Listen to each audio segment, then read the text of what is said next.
Oh, you gorgeous little disasters. Look at you, still standing after everything the world threw at your head. Come closer. I like your face. I like it because it's the face of someone who's been through the fire and somehow came out funnier now. There is a group of very important people, and I do mean important, the kind who eat the world for breakfast and floss with the leftovers, who have been watching you right now, this week, this very tick of the clock. Not in the creepy breathing on your window way, more in the how does this magnificent creature keep pulling that off way. And the word they keep chewing on, the one that keeps bouncing around their private little gatherings like a rubber ball in a padded room. Intelligent, very intelligent. They are studying you, sunshine. Taking notes, mental ones, the dangerous kind, and they simply cannot shut up about it. By the time I'm done with you here, you're going to understand precisely why they're so captivated. And it boils down to two specific things you do. Two habits so deeply wired into your bones that you probably never even clocked how stupidly rare they are. So sit tight, because I'm about to dissect exactly what this little elite club sees when they look at you. Think of it like an unmarked diamond sitting in a junk drawer. Most people rummage past it, grab the cheap lighter, and leave. But a jeweler, a real one, someone who spent a lifetime learning what pressure and time actually produce, picks it up and immediately knows. No fancy setting needed, no certificate. They can feel the weight, read the clarity, see refracted light where everyone else sees a dull rock. That's you, precious. That is you. And we are absolutely obsessed, aren't we, with the idea that the quiet one in the corner might be running the whole operation. This isn't some fairy tale I'm spinning for giggles.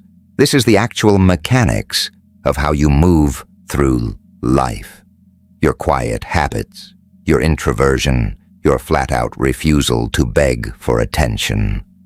These aren't symptoms of some deficiency. They are the fingerprints of a mind that only the sharpest observers, the ones who know exactly what they're looking at, can even begin to appreciate. So let's marinate in this for a second, shall we? Picture it. There's a room somewhere. Maybe it's a literal room.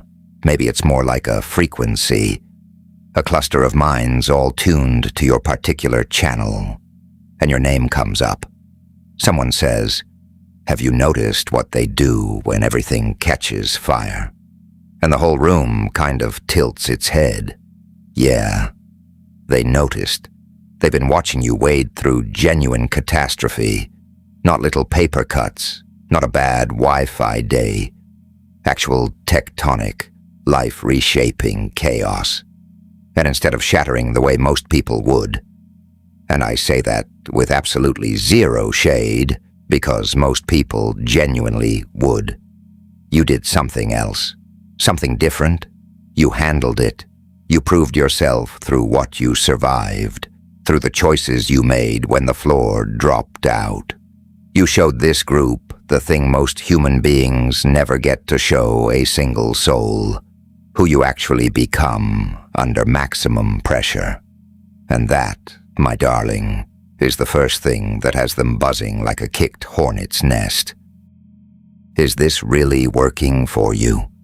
Let's try a dangerous approach. They want you silent. My book teaches you how to scream louder than them. Check out the evolution of the anomaly. Grab it from the description or pinned comment of this video. Anyway, back to the madness. Here's thing number one thing. The first reason this group keeps calling you very intelligent is your emotional intelligence. And I don't mean that in some lukewarm, motivational poster over a sunset kind of way. I mean you actually understand emotions. Yours and everyone else's, on a level that borders on unsettling. You're intuitive about it. You can read a room like a blueprint. You can read a person like margin notes in their own diary. You can read your own internal weather system with more accuracy than most meteorologists manage with actual weather. You've got a level of emotional maturity that is, frankly, unnerving to those who lack it. You stay emotionally steady even when your external circumstances have been doing backflips off a cliff. You've got this discernment, this silent, surgical ability to decode what an emotion is actually trying to tell you, rather than just jerking around on its leash like some wind-up toy. And on top of all that, you're deeply empathic. You feel for people. Your heart's roughly the size of a small continent, and this group knows it, and they respect the living daylights out of it. See, the elite doesn't scout for the loud ones, the ones who dominate every conversation like they're being paid by the syllable. They scout for the ones who listen until the whole room runs out of noise. That's you. You've probably felt like an outsider your entire life. But here's the twist that should make you laugh. They aren't ignoring you. They are absorbing you. They are using phrases like wise beyond their years, like mind-bendingly wise. You speak from a depth most people don't even know exists, let alone visit. And here's what really gets them going. They watched you navigate genuinely horrible situations, including dealing with people who were not kind, sweetheart. People who actively tried to provoke you, tried to shove you off center, tried to make you reactive and messy and small. And it didn't land. They threw their best shots. Every single one missed. And this group watched the whole thing unfold like a slow-motion symphony of someone refusing to break. While everybody else was playing tic-tac-toe, you were running quantum simulations 3 moves ahead without even realizing you were doing it. Your emotional intelligence sliced straight through every game being played around you. You could see the whole chessboard. Yeah, I said it. Even while you were standing in the dead center of the hurricane. Someone tried to tamper with your self-image. Tried to worm inside your skull and convince you that you were somehow less. And instead, you held onto a steady, unshakable sense of your own worth. That's not a lucky break.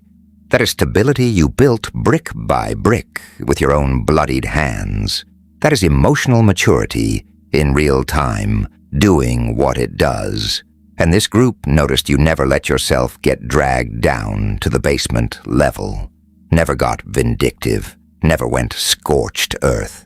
Even when you could have justified it so easily, it would have barely raised an eyebrow. And listen, treasure.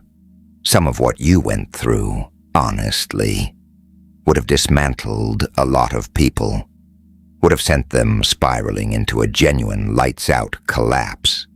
But this group watched you step back, find a vantage point above the wreckage, and actually look at the thing instead of drowning in it. You didn't let your emotions fog up the windshield entirely. You stayed present enough to actually navigate the chaos, instead of just getting swallowed by it. You have been conditioned to look at money through the low-vibrational lens of consumer status, buying cheap luxury tokens to perform your wins for an empty stadium of old critics. Cremate that civilian software instantly. True architects view liquid capital exclusively as defensive armor and an extraction weapon. Every dollar you stack in total obscurity is an added millimeter of bulletproof glass between your sanctuary and their targeted energy. You build your treasury not to show off, but to fund your absolute absence and pay your non-contact invoices in cash. But we will address the rules of funding the estate next month. For today, focus on your internal frame. There's a specific energy you radiate, a quiet intensity that makes people in very high places extremely curious about what you'll do next. And that's rare. That's the kind of thing that makes an entire room pause mid-sentence and go, "Okay, wait, how are they doing that?" They are genuinely taking notes on how you handle pandemonium, because your calm isn't some accident of temperament. It's engineered, deliberate. There's also this unmistakable sense that you've been through a complete metamorphosis. An older version of you had to basically dissolve, cells and all. So a stronger, more authentic version could crawl out of the wreckage.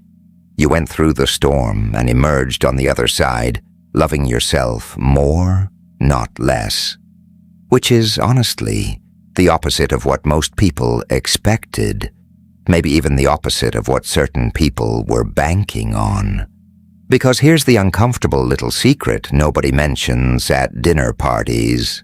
Some people don't just hurt you by accident. Sometimes people are actively trying to shrink you.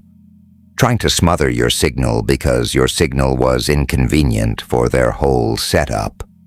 Your growth threatened whatever cozy little arrangement they had going. And when that plan spectacularly backfires, when you come out more grounded, more luminous, more certain of yourself than you were before, that is stunning to witness. That's the exact word this group keeps circling back to. Stunning. I'm going to be straight with you. Gorgeous. Most people cannot handle the two things you do because it forces them to catch their own reflection, and they do not love what stares back. What you're doing isn't just overthinking. To the trained eye, it's high-level pattern recognition running in the background like premium software. Maybe some of you have dealt with real anxiety in your life. Real bone-deep fear. Real, I genuinely do not know how I'm going to survive this moments. Lying awake at 3 a.m. with your chest tight and your brain doing laps. And maybe you're still working through pockets of that. But even there, this group sees you leaning back into your intuition, groping for the higher angle instead of letting the fear eat you whole. They see you as brave, full stop, as someone walking straight into the fog instead of bolting in the other direction, someone cracking out of their shell, bulldozing the comfort zone, and meeting things face first. And if there's someone out there who kind of mirrors you, someone whose growth is tangled up with yours in this strange, almost magnetic way, this group sees that connection too. Sees the two of you gravitating toward each other and healing in parallel, like your trajectories were always going to collide at exactly the right moment. Some of you listening to this are natural healers without ever having applied for the gig. You articulate your own healing journey in a way that helps other people mend too. Whether that's through what you say, what you put out into the world, or how you show up for people when their sky is falling.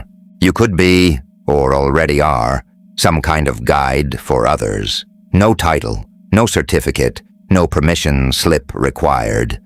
And that's a huge part of why this group respects you the way they do. You took your pain and turned it into something useful, instead of just dragging it behind you like a chain. Now, here's the second thing, thing number 2, and this is the one that really locks it in for them. Because emotional intelligence, on its own, powerful, sure. But what is this group truly vibrating is that you pair it with logical, practical intelligence. Let me unpack that. You're not just drifting around in your feelings like some unanchored balloon. You take action. You make grounded, sensible calls. You've got this rare cocktail where you can be deeply intuitive and deeply spiritual on one hand, and completely no-nonsense and practical on the other. If you only had the intuitive half, some people might dismiss you as a bit scattered, a bit too far out in orbit. But you're not.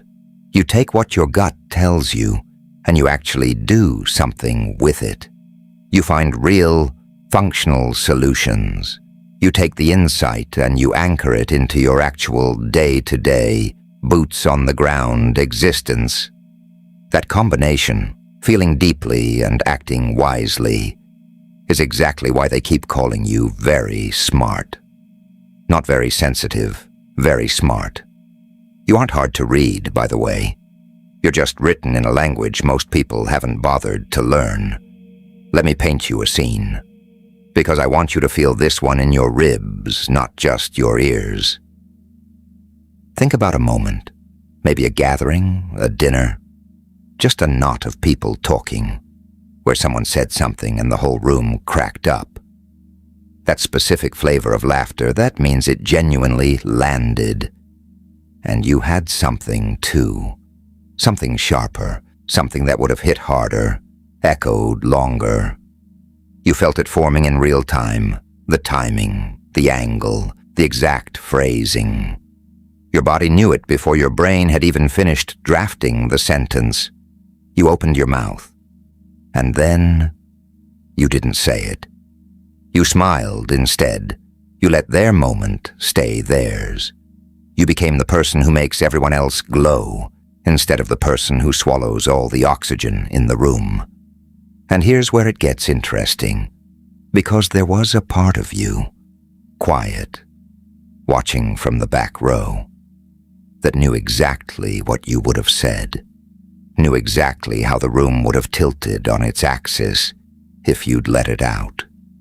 That part of you would have owned the whole room without breaking a sweat.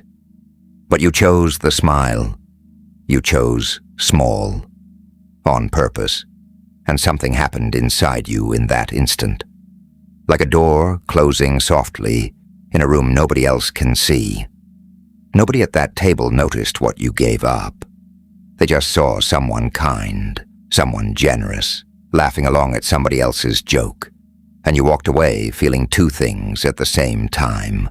Relief that you didn't take the risk, and this quiet ache underneath it that you understood completely but have never once said out loud. And here's the part this group really wants you to sit with, darling. That ache. That ache is proof that there's a whole version of you still in there, still breathing, just waiting for permission to take up more space. Your permission, nobody else's. You spent a long time making yourself easy to be around, easy to like, easy to have in a room. And that skill, that generosity, is real. And it matters. But somewhere underneath all of it, there's this other voice. The one that sounds like you, but freer. Less careful. Less worried about what detonates if you say the actual thing. And every time you feel that pull, Sunday mornings, quiet moments, that sliver of 30 seconds before your mind fully boots up and starts managing everything. That's not random noise. That is the most alive part of you, trying to get your attention. Think about how much of your life you spent reading a room before you even crossed the threshold. Calculating what's safe to say, what's safe to want, what's safe to feel out loud. That takes intelligence, real, operational intelligence. Most people don't even realize they're running those calculations. You do. Some part of you has been aware the entire time. Watching yourself manage everyone else's comfort while quietly filing your own wants in the later drawer. And this group has been watching that pattern too. And instead of judging you for it, they see exactly what it cost, and they see exactly how strong you had to be to keep showing up. Keep functioning, keep being kind, while carrying all of that underneath like a second skeleton. Here's another thing they've clocked. You are persistent, genuinely, remarkably, almost absurdly persistent. You could have been dealing with people who kept coming at you over and over and over, trying to crack you open, trying to extract a reaction, trying to prove they had some kind of leverage over you. And you didn't crumble. In fact, every failed attempt only proved how solid you actually are. Because think about it, if you were easy to topple, they wouldn't have needed so many tries. The fact that they kept coming back is the proof right there. Their first 100 swings didn't connect. That's not coincidence. That's your resilience showing up in the data, so to speak. And through all of that, something in you started shifting. You stopped waiting for external circumstances to hand you your stability on a silver platter. You started manufacturing it yourself, from the inside out. If you couldn't control what was happening around you, fine. You controlled what was happening within you. Your outlook, your self-talk, your sense of intrinsic, non-negotiable worth. And that turned you into something like a lighthouse in your own life. Steady beam, bad weather, doesn't matter. And other people started noticing that beam too. That's not a fluke, by the way. When you become grounded and calm and sure of yourself, you start pulling in circumstances and people that match that new signal. It's simple cause and effect, wearing a costume. But really, what you build inside eventually shows up outside, every single time. There's also this theme of you being genuinely, noticeably different from the people around you.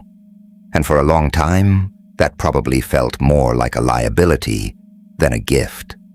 Maybe you spent years tucking parts of yourself away because being different felt like it came with a target on your back. Felt like it was basically an open invitation for judgment. Maybe you're someone who needs a lot of quiet, a lot of solitude. And people in your orbit, friends, family, partners, kept poking at that. Why do you need so much space? Why do you have to be alone so much? As if wanting time to simply exist without performing for an audience was some kind of personality defect. And maybe that pressure came from people who were anxious themselves, who needed constant closeness to feel okay, and who read your need for space as rejection rather than what it actually was, self-preservation, pure and simple. Now postat tiitonstas. Why so serious? Smile, beautiful. You earned it.